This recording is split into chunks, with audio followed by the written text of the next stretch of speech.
Assalamualaikum warahmatullahi wabarakatuh.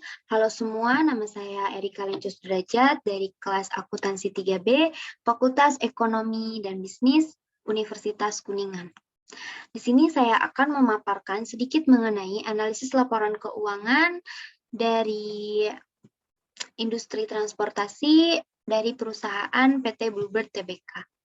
Sebelumnya, saya akan memaparkan sedikit profil dari PT Bluebird Tbk itu sendiri.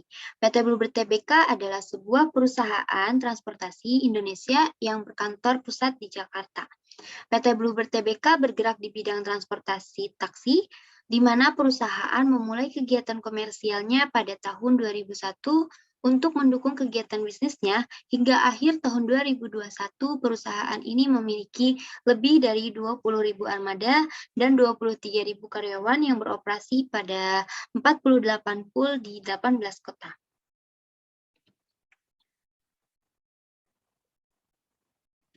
Langsung saja masuk ke analisis perbandingan neraca. Di sini analisis perbandingan neraca terdiri dari total aset, total liabilitas, total ekuitas, dan total ekuitas dan liabilitas. Untuk perhitungan dari analisis perbandingan neraca ini dengan cara menjumlahkan total tahun kedua dikurangi total tahun pertama, lalu dibagi dengan total tahun pertama. Di sini saya akan mencontohkan dari total aset.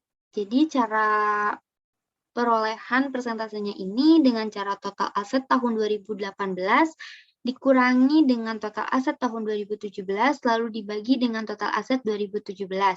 Lalu seperti itu seterusnya sampai tahun 2021. Begitupun dengan total liabilitas juga total ekuitas. Ini ada analisis perbandingan laba rugi. Di sini terdapat total pendapatan, laba bruto, juga laba usaha. Untuk mencari persentasenya ini sama dengan analisis perbandingan neraca, yaitu dengan cara menjumlahkan total tahun kedua dikurangi total tahun pertama, lalu dibagi dengan total tahun pertama. Untuk contohnya, pada total pendapatan, dihitung dengan total pendapatan tahun 2018 dikurangi total pendapatan tahun 2017, lalu dibagi dengan total pendapatan tahun 2017. Begitupun seterusnya untuk tahun-tahun berikutnya. Di sini ada analisis rasio likuiditas. Ini terdapat dua diagram. Yang pertama ada diagram current ratio dan yang kedua ada quick exit test ratio. Untuk current ratio di sini dihitung dengan cara total aktiva lancar dikurangi hutang lancar, sedangkan quick exit test ratio dihitung dengan aktiva lancar dikurangi persediaan dibagi dengan hutang lancar. Untuk analisis rasio leverage, ini ada total debt to total asset ratio dan juga ada total debt to total equity ratio. Untuk total debt to total asset ratio dihitung dengan cara total hutang dibagi dengan total aktiva. Sedangkan total debt to total equity ratio dihitung dengan cara total hutang dibagi dengan ekuitas. Selanjutnya, dibandingkan dengan rasio masing-masing industri atau perusahaan tersebut. Lalu di sini ada analisis rasio aktivitas. Di sini terdapat diagram total aset turnover dan juga receivable turnover, di mana total aset turnover ini dihitung dengan jumlah penjualan dibagi dengan total aktiva, lalu receivable turnover ini dihitung dengan jumlah penjualan dikurangi dengan piutang. Lalu sama dibandingkan dengan rasio dari industri masing-masing perusahaan tersebut. Lalu di sini ada analisis rasio profitabilitas. Terdiri dari GPM atau gross profit margin, lalu dengan return on equity. Untuk gross profit margin ini sendiri dihitung dengan cara menghitung laba kotor dibagi dengan penjualan, lalu return of equity di sini dihitung dengan cara Earning after tax atau EAT dibagi dengan modal, lalu dikali dengan 100%. Lalu sama dibandingkan dengan rasio dari industri masing-masing perusahaan tersebut. Lalu di sini ada analisis common size dari laporan posisi keuangan. Ini mencakup dari tahun 2017, 2018, 2019, 2020, dan 2021.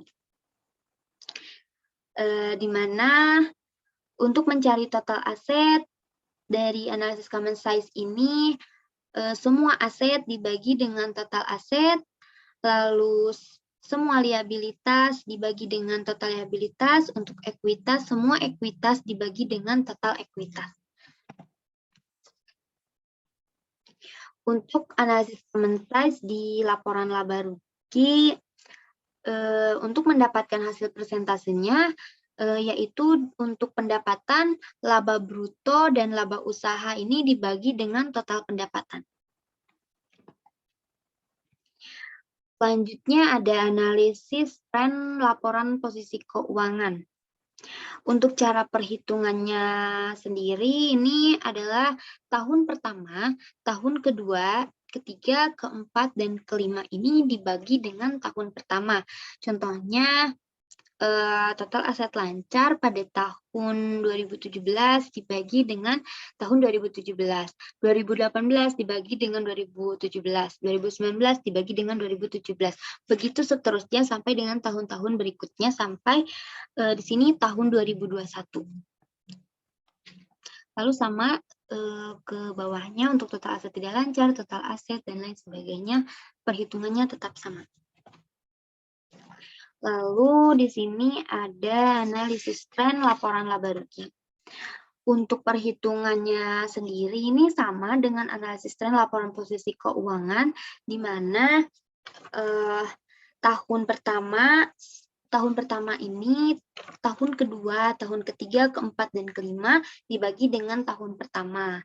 Misalnya tahun 2017 dibagi 2017, tahun 2018 dibagi dengan 2017, dan seterusnya sampai 2021. Baik, di sini ada analisis DuPont. Analisis DuPont ini akan menghasilkan ROE dari perhitungan setiap tahunnya. Di sini saya kan mengambil 5 tahun dari setiap perusahaan. Untuk ROE 5 tahun ini sendiri bisa dilihat pada tahun 2017 mendapatkan 8,58%, 2018 9,92%, pada tahun 2019 mendapat 5,75%, 2020 mendapat 3,08%, lalu 2021 mendapat 0,17%. Lalu di sini ada analisis cross section. Analisis cross section untuk rata-rata aritmatika ROA-nya ini dapat dihitung dengan cara jumlah ROA tahun pertama sampai tahun kelima dibagi dengan 5 tahun. Lalu dengan nilai bukunya sama, tahun pertama sampai tahun kelima dibagi dengan 5 tahun nilai bukunya. Jika kita akan mencari nilai buku itu sendiri, ini bisa dihitung dengan ekuitas dibagi dengan saham beredar. Untuk rata-rata tertimbang, ini mencari ROA-nya, nilai ROA tahun 2015 dibagi dengan total ROA 5 tahun, lalu dikali dengan ROA tahun 2015. Untuk nilai bukunya sama, tahun 2015 dibagi dengan total nilai buku tahun 5 tahun, dikali dengan nilai buku tahun 2015. Begitu seterusnya.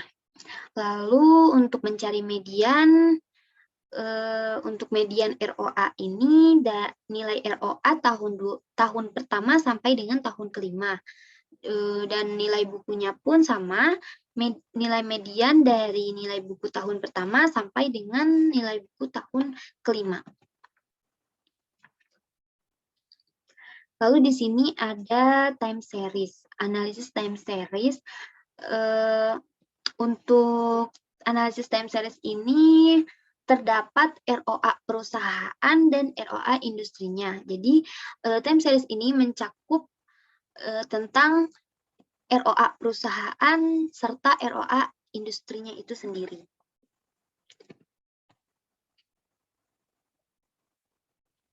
Baik, untuk kesimpulan dari pemaparan saya barusan, ini analisis laporan keuangan pada industri transportasi PT Bluebird Tbk yang telah saya lakukan, semoga dapat memberikan informasi yang bermanfaat bagi para pengguna laporan keuangan, di mana dalam analisis yang telah dilakukan bahwa kita dapat mengetahui perubahan posisi keuangan serta kelemahan dan kelebihan laporan keuangan pada perusahaan tersebut.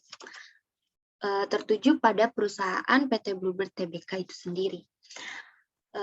Untuk itu, saya Erika Lanca Sudrajat dari Akuntansi 3B, Fakultas Ekonomi dan Bisnis Universitas Kuningan, mencukupkan sekian untuk pemaparan saya. Kurang lebihnya mohon maaf, jika ada yang belum sesuai, mohon koreksinya. Ditutup. Wassalamualaikum warahmatullahi wabarakatuh. See you.